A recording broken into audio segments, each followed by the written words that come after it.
Welcome. आज हम Keynes technology India limited के बारे में जानेंगे। इंडियन इलेक्ट्रॉनिक्स मैन्युफैक्चरिंग का बड़ा नाम।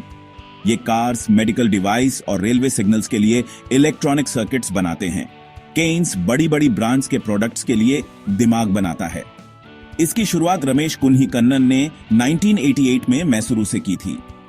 केन्स की जर्नी एक छोटी फर्म से पब्लिक कंपनी बनने तक बहुत इंस्पायरिंग है। केन्स जैसी कंपनीज इंडिया के इंडस्ट्रियल फ्यूचर की झलक देती है। अब केन्स के बिजनेस को समझते हैं। इनका सबसे बड़ा सेगमेंट OEM बॉक्स बिल्ड है, जहां ये दूसरी ब्रांड्स के लिए पूरे प्रोडक्ट्स या सब सिस्टम्स असेंबल करते हैं। ये printed circuit board assembly PCBA के भी एक्सपर्ट हैं, जो ज्यादातर इलेक्ट्रॉनिक्स का कोर होता है। केन्स कई अलग अलग इंडस्ट्रीज को सर्विस देता है: ऑटोमोटिव, इंडस्ट्रियल, एयरोस्पेस, मेडिकल और रेलवे। ये डाइवर्सिफिकेशन इनकी एक बड़ी ताकत है। ओरिजिनल डिजाइन मैन्युफैक्चरिंग ODM में केन्स क्लाइंट्स को आइडियाज को फिनिश्ड प्रोडक्ट्स में बदलने में मदद करता है। ये इनकी टेक्निकल एक्सपर्टीज को दिखाता है। ये IoT सॉल्यूशंस भी देते हैं, जिससे कंपनीज को स्मार्ट कनेक्टेड डिवाइस बनाने में मदद मिलती है। केन्स ने ग्लोबली भी एक्सपैंड किया है। यूरोप और नॉर्थ अमेरिका में इनकी प्रेजेंस है। एक बड़ा कदम US में डिजिकॉम इलेक्ट्रॉनिक्स को खरीदना था, जिससे उन्हें अमेरिकन क्लाइंट्स के पास एक मैन्युफैक्चरिंग बेस मिला। ये ग्लोबल रीच केन्स को इंटरनेशनली कंपेटिटिव रहने और सप्लाई चेन्स को एफिशिएंटली मैनेज करने में मदद करती है। स्ट्रेटेजिक एक्विजिशंस और टेक्निकल कैपेबिलिटीज केन्स को एक उभरता हुआ ग्लोबल EMS प्लेयर बनाती है। इंडियन और इंटरनेशनल दोनों क्लाइंट्स को सर्विस देने की इनकी क्षमता इन्हें अलग बनाती है। केन्स अब सिर्फ इंडियन स्टोरी नहीं है, ये एक ग्लोबल स्टोरी है। अब नंबर्स की बात करते हैं। केन्स का रेवेन्यू तेजी से बढ़ा है। FY24 में 1800 करोड़ को पार कर गया। यह मजबूत डिमांड का संकेत है।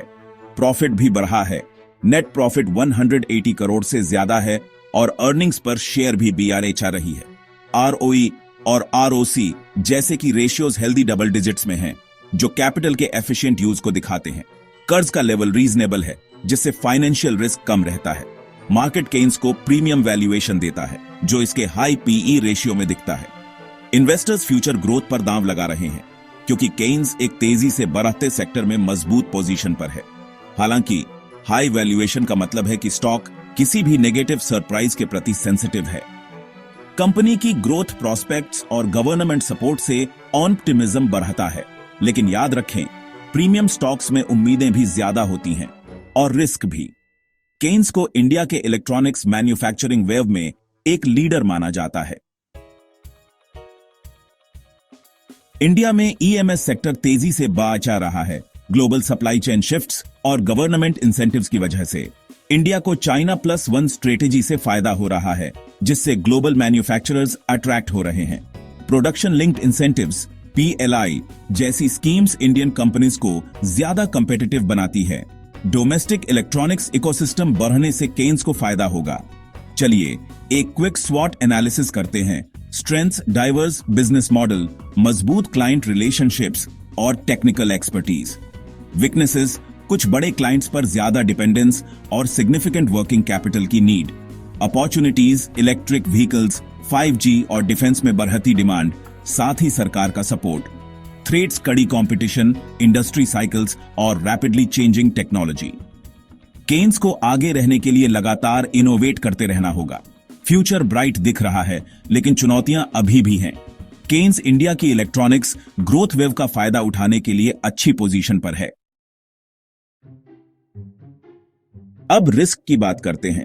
केन्स का हाई वैल्यूएशन मतलब किसी भी स्लोडाउन या मार्जिन प्रेशर से स्टॉक पर बुरा असर पड़ सकता है। सप्लाई चेन में दिक्कतें जैसे चिप शॉर्टेज या जियोपॉलिटिकल इश्यूज असली खतरे हैं। ज्यादातर एनालिस्ट ऑप्टिमिस्टिक बने हुए हैं। केन्स के एग्जीक्यूशन, क्लाइंट बेस और इंडस्ट्री टेलविंड्स का हवाला देते हुए डिजिकॉम का अधिग्रहण और इलेक्ट्रिक व्हीकल्स और रेलवे में नए प्रोजेक्ट्स प्रोएक्टिव मैनेजमेंट को दिखाते हैं। केन्स मेक इन इंडिया और इलेक्ट्रॉनिक्स ग्रोथ पर एक स्ट्रॉन्ग बेट है। यह उन इन्वेस्टर्स के लिए सही है जिनकी लॉन्ग टर्म सोच और ज्यादा रिस्क लेने की क्षमता है। कंजर्वेटिव इन्वेस्टर्स को वैल्यूएशन महंगा लग सकता है। इन्वेस्ट करने से पहले हमेशा अपनी रिसर्च करें और एक फाइनेंशियल एडवाइजर से सलाह लें। यह इन्वेस्टमेंट एडवाइस नहीं है, बस एक एजुकेशनल ओवरव्यू है। देखने के लिए धन्यवाद और हैप्पी इन्वेस्टिंग।